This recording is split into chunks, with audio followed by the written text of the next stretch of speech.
Greeting to Mr. Muhammad Azhari bin Abu Bakar and friends. First and foremost, we are students from KNF 1053 Cognitive Neuroscience would like to present our topic, which is effect of depression on cognitive function and brain. Before we start, I would like to introduce my team.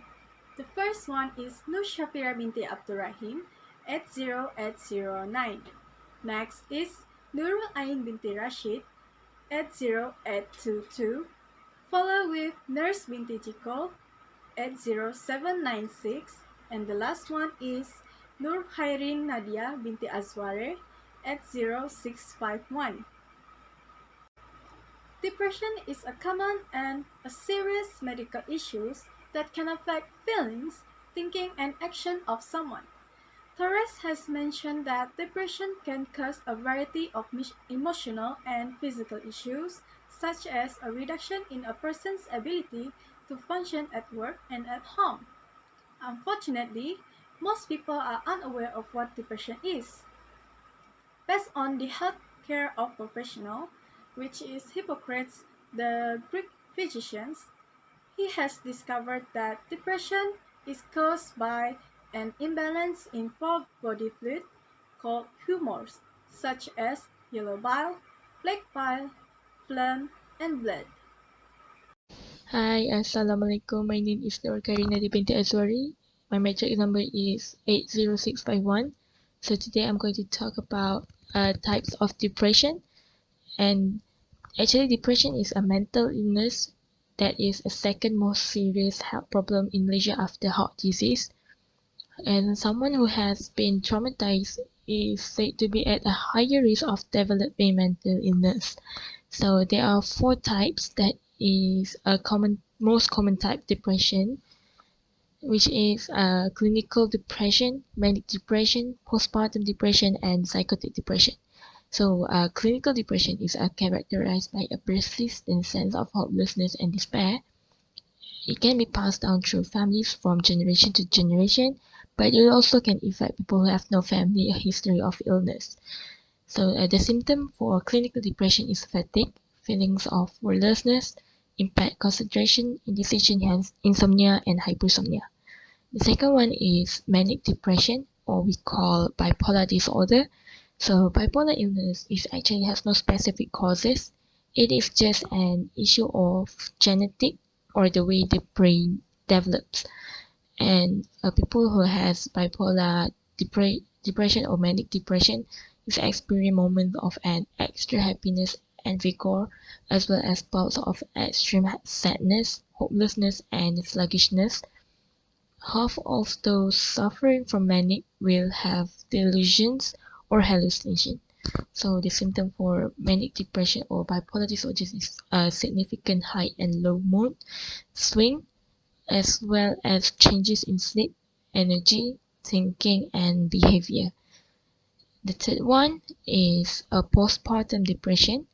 Postpartum depression is actually a complex set of physical, mental, and behavioral change that happen in women after giving birth.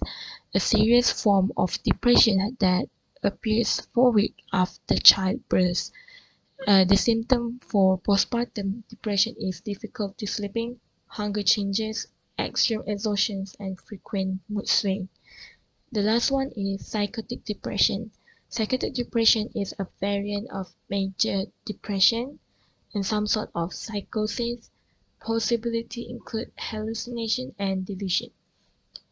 Someone who has a psychotic depression may hear voices or have weird and nonsensical uh, thoughts, and the symptom for psychotic depression is agitation, anxiety, constipation, hypochondria, sleeplessness, intellectual impairment, physical immobility, delusions, and hallucination. I'm going to pass the next part to my friends. Thank you. One of the effects of depression is mental health problem. As you may know, mental health problem can cause difficulty in concentrating and memory loss. This happens when the depression starts to affect the brain's chemical balances until neurons in the hippocampus shrink. It says that mental health problems can cause anxiety and guilt. A person in depression tends to feel too hard about everything, which then leads to the body to a state of stress or anxiety until the blood flow to the brain constricts. The next effect of depression is the well-being of the other spouses. Spouses who have depression or mental illness can affect both people in the relationship or give burden to the whole family. Violence is also the effect of depression. Several forms of intimate partner violence were associated with the new cases of major depressive disorder among women. Meanwhile, men who experience abuse are more likely to experience new cases of anxiety. Furthermore, emotional abuse can include controlling, possessive or manipulative behavior, behavior designed to subdue, punish, and isolate a person from their friends and family. Other than that, depression can cause the feeling of despair in a person. Despair can lead to extreme loneliness and detachment that can block any relationship. People who suffer from despair can easily feel tired and ruin a good relationship. Furthermore, it can cause people to feel guilty until it makes someone to think negative and not valuable, worried about small things, lazy, and not energetic. Untreated despair can damage mental health by resulting in vicious cycles of behavior that burden the relationship. A statistic that has been extracted from the studies on prevalence of depression in Malaysia is used as our reference. In this statistic, three groups of Malaysians has been participated includes primary care, clinical, and general community. As we can see, Malaysians who are under clinical are the most prevalent to the depression with statistic of 46%, while the least prevalence of depression are among the general community with 6.3%. For your information, depression is expected to be one of the most common diseases that Malaysians will suffer by 2020 as the rate of stress increases from day by day in this increasingly challenging world. Most people are incapable of dealing and managing the problems at work as well as managing stress effectively. Perseverative negative thinking is one of the most serious issues that leads to depression. It is a term used to portray cycles like concern and rumination, in which people experience dreary, drawn-out, and repetitive pessimistic contemplations about themselves, their side effects, concerns, and or interests. Moreover, their feelings and emotions follow and concentrate on unpleasant thoughts can send them down into depression.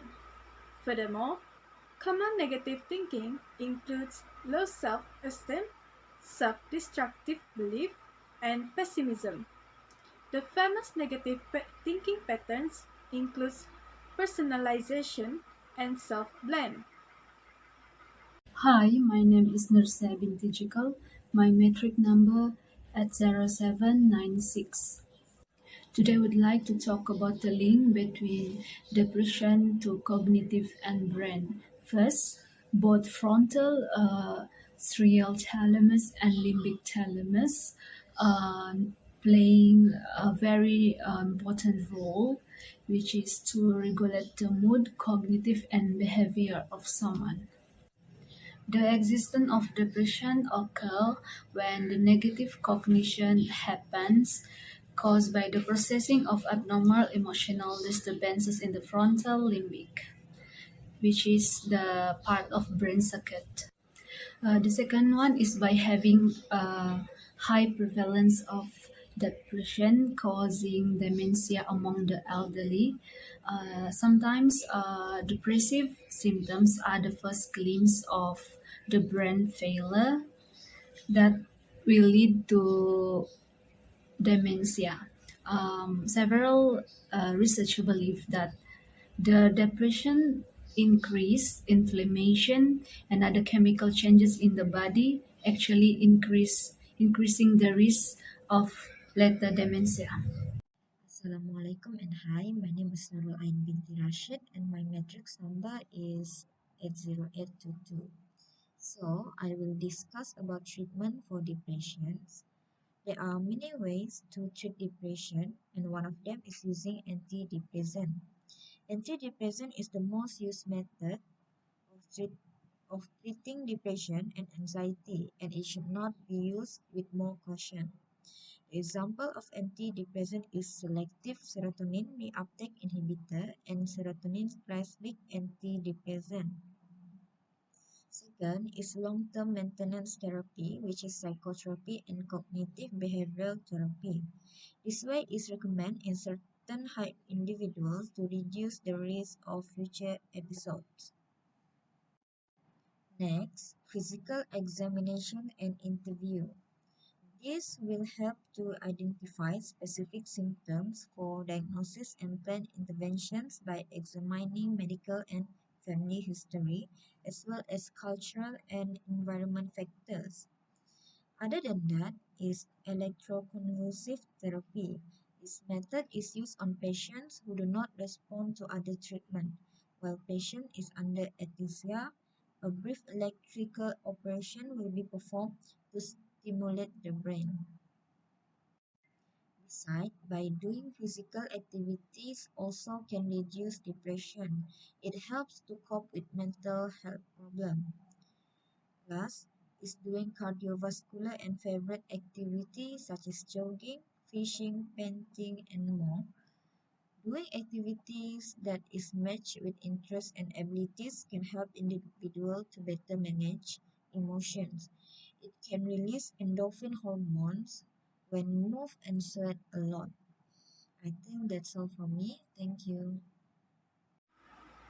In conclusion, depression is one of the most common disorders in primary care, but it often goes undetected, undiagnosed, and untreated. It can cause a high morbidity and mortality rate when it is left untreated. Furthermore, if the depression is not treated sooner, it may cause functional impairment, increased risk of suicide, added more costs on healthcare, and loss in productivity. If the part of the brain is at fault in processing the emotions, it will somehow create a negative cognitive bias. Therefore, people who live with depression have enormous challenges to overcome.